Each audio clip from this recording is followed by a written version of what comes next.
Hello' বন্ধু-বান্ধৱীসকল, কি খবৰ? আশা কৰোঁ সকলোৰে খবৰ ভাল। বন্ধু-বান্ধৱীসকল, তোমালোকৰ বাবে গুড নিউজ বা ভাল এটা খবৰ আছে। তোমালোকে FCCD-ৰ পৰা কেইটামান ভেকেঞ্চি ওলাইছে য'ত তোমালোকে আবেদন কৰিব পাৰিবা। আহা বন্ধু-বান্ধৱীসকল, এতিয়া আমি ভেকেঞ্চিৰ বিষয়ে অলপ আলোচনা কৰোঁ। ড্ৰাইভাৰৰ পোষ্ট আছে য'ত আপোনালোকৰ 77টা পোষ্ট আছে। আৰু বন্ধু-বান্ধৱীসকল, ড্ৰাইভাৰৰ লাইট ভেহিকলছৰ পোষ্ট আছে 67টা। টোটেল ভেকেঞ্চি আছে 144, মানে 144টা ভেকেঞ্চি আছে।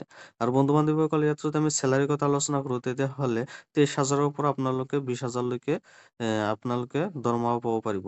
মানে কেটেগৰী ৱাইজ আপোনালোকে দৰমহা পাব 20,000ৰ পৰা 23,000লৈকে, আৰু তাতে গ্ৰেড পে থাকিব। আৰু বন্ধু-বান্ধৱীসকল,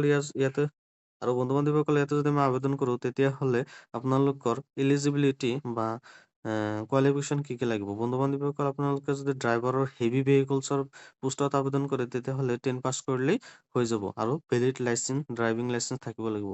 আৰু বন্ধু-বান্ধৱীসকল, আপোনালোকে যদি ড্ৰাইভাৰৰ লাইট ভেহিকলছৰ পোষ্টত আবেদন কৰে, তেতিয়াহ'লে আপুনি 10 পাছ কৰিলেই হৈ যাব, আৰু আপোনালোকৰ ভেলিড লাইচেন্সটো লাগিব। আৰু বন্ধু-বান্ধৱীসকল, ইয়াত আবেদন কৰাৰ কাৰণে আপোনালোকৰ বয়স কিমান হ'ব লাগিব?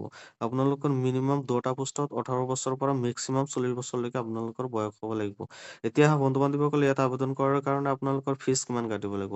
আপুনি যদি জেনেৰেল OBC বা কেণ্ডিডেট হয়, তেতিয়াহ'লে আপোনালোকৰ কোনো ধৰণৰ ফিজ নাকাটে, আৰু SC বা ST হ'লেও আপোনালোকৰ কোনো ধৰণৰ ফিজ নাকাটে। তো বন্ধু-বান্ধৱীসকল, তোমালোকে সোনকালে আবেদন